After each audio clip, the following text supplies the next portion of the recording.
اتنی بڑی داڑھی تھی، یہ سلفی تو نہیں ہوتے، غیر مقلد ہوتے. تو اس نے آہستہ آہستہ شیخ سے کہا ان هذا الرجل من الدیوبندیہ وتلك طائفة ضالة مضلة، یہ دیوبندی ہے اور دیوبندی ضال اور مضل ہے، اور یہ جامع فاروقی انہی کا مدرسہ ہے دیوبندیوں کا. شیخ صاحب کا چہرہ عرب لوگ اتنی بڑی داڑھی کو دیکھ کر اعتبار کیوں نہیں کرے گا کہ اس داڑھی کے نیچے پورا پاکستان چھپ سکتا تھا. یہ میں نے 1.5 مہینے میں حفظ کیا ہے. یہ میری کتاب ہے جو آپ کی قسمت اچھی ہے، آج مجھے مل گئی، میں نے لایا تھا اور حدیث والوں کو دکھانے کے لیے. اس کا میرا استاد بھی موجود ہے. اب آپ یہ دیکھیں اس کے 40-45 صفحہ روزانہ میں یاد کروں. خالی دل نہیں بلکہ جان بھی منگ دیا، عشق دے گلی دے وچ کوئی لگ دیا.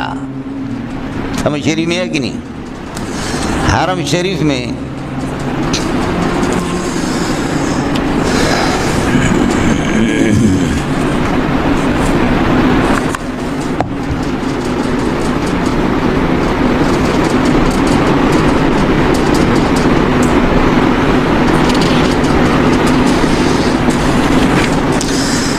شریف میں میرا استاد بھی ادھر ہی ہے. استاد نے یہ لکھا ہے، سند اس کی الگ ہے. یہاں لکھا وقت سمعت هذا الكتاب المبارک بالاستیاب من الدکتور منظور احمد عن زہر القلب وانا اشهد على ذلك واللہ على ما اقول وکیل وهو الموفق خویدم العلماء عبدالحق ملازی المکۃ المکرمہ 1417. سمجھتا ہے؟ کتاب میرے پاس نہیں ہوتی تھی. بعض چیزیں میں نے چونکہ بخاری پڑھائی نہیں تھی، نیا میں مدرس تھا، تو بعض چیزیں حل نہیں ہوتی تھی، تو اس سے جاؤ وہ ادھر بھی حل نہیں، دوسرے سے. مجھے کسی نے بتایا جس کی بڑی ناک تھی، پیارے شاہین جیسی آنکھیں اس کی تھی، حرم شریف میں ستون اور ایک پلر پر وہ ٹیک لگا کر کے قرآن پڑھتا تھا اور کعبۃ اللہ کو دیکھ کر کے روتا تھا. اور کچھ علماء جا کر ان سے پڑھتے تھے 1.5 گھنٹے کے لیے. جب وہ ہٹ جاتے تو پھر یہ کہ وہ تلاوت اس کی شروع ہو جاتی اور پھر کعبۃ اللہ کو دیکھتا تھا، روتا تھا. مجھے کسی نے کہا کہ یہ بہت بڑا عالم ہے. جامع ام القریٰ کے استاد تھے، شیخ عبداللہ عقیل کے نام سے تھے. میں حضرت کے پاس گیا، میں نے کہا کہ جی قد وقع هناك لفظ فی صحیح البخاری، کتاب میری رکھی ہوئی تھی، وقع کا معنی بیماری کے، لیکن میرے ذہن میں نہیں تھا. میں نے کہا وقع ما معنی وقع کا نام. یہ دیکھ لو مولوی صاحب اس بڈھے کو کا نام. ان هذا اللفظ قد ورد فی حدیث سیدنا انس بن مالک، معنی وقع مریض جدا. هناك لفظ آخر قد مج النبی صلی اللہ علیہ وسلم مجتن. مجتن کا کیا معنی ہے؟ کا نام. ان هذا اللفظ قد ورد فی حدیث سیدنا محمود بن ربیع.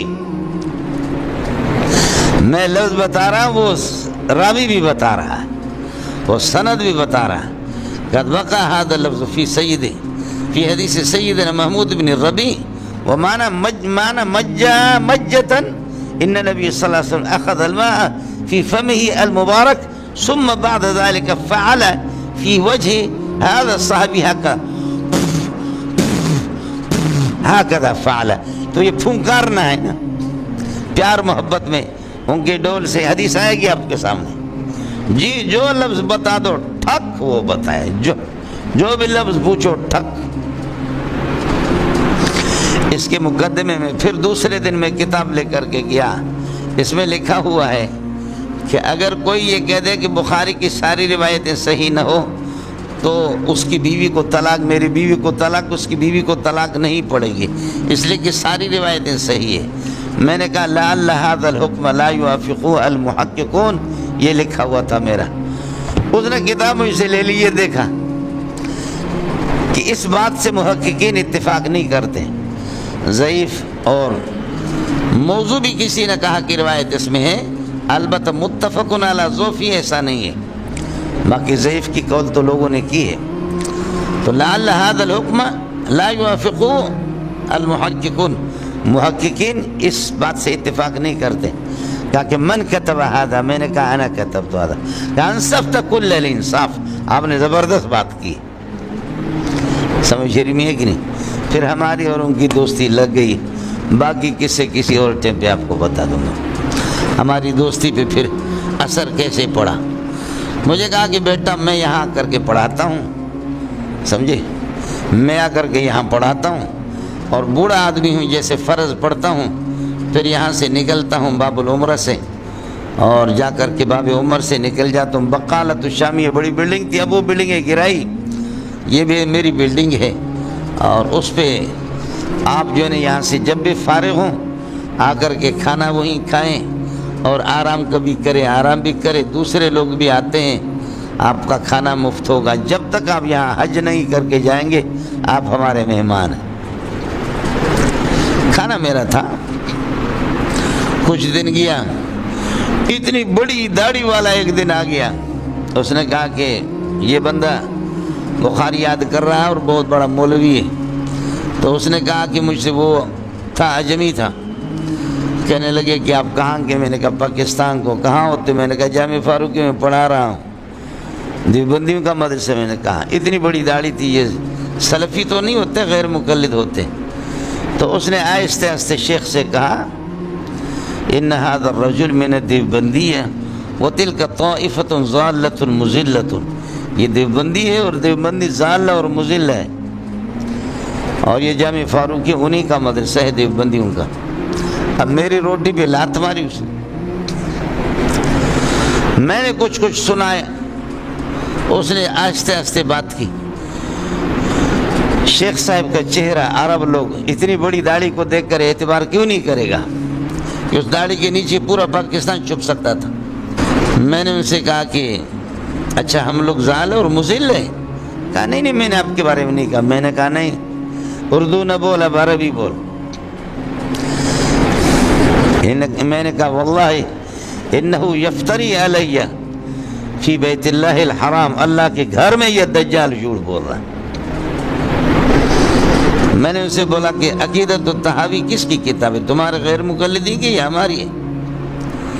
کہا آپ کے. میں نے کہا یہ جامع اسلامی میں نہیں پڑھاتے. تو میں نے کہا ہماری کتاب آپ پڑھاؤ، آپ تو موحد ہو جاؤ، اور ہماری کتاب و حنفیہ کو، اور ہم ضال ہو گئے، مشرک ہو گئے، بدعتی ہو گئے. فقہ اکبر میں کیا غلطی ہے وہ بتا دو. بولو فقہ اکبر میں کون سی غلطی ہے آپ کے اندر اگر ہمت ہے. امام ابو حنیفہ کے شرح فقہ اکبر ملا علی قاری کی کتابوں کے نام میں نے لیا. کہنے لگا آپ شرح قائد پڑھاتے. میں نے کہا شرح قائد پر ہم بھی صرف تشخیص اذہان کے لیے پڑھاتے، ہم اس سے اتفاق نہیں کرتے. جو میں نے مولوی صاحب اس کو رگڑا دیا، اتنا رگڑا دیا. کہتے آپ کے بہت سے عقائد خراب ہیں. میں نے کہا ایک بول اس پہ گفتگو کرتے. ہو گیا وہ خاموش. اس پر میرا جادو چڑھ گیا، عرب اس پر چڑھ گیا. شیخ عقیل حضرت چڑھ گیا. اس نے کہا تجھے شرم نہیں آتی؟ تو نے مجھے اس بندے کے بارے میں کتنا متنفر کیا. اللہ کے گھر میں جھوٹ بولتے ہیں. الحمدللہ روٹی میری برقرار ہو.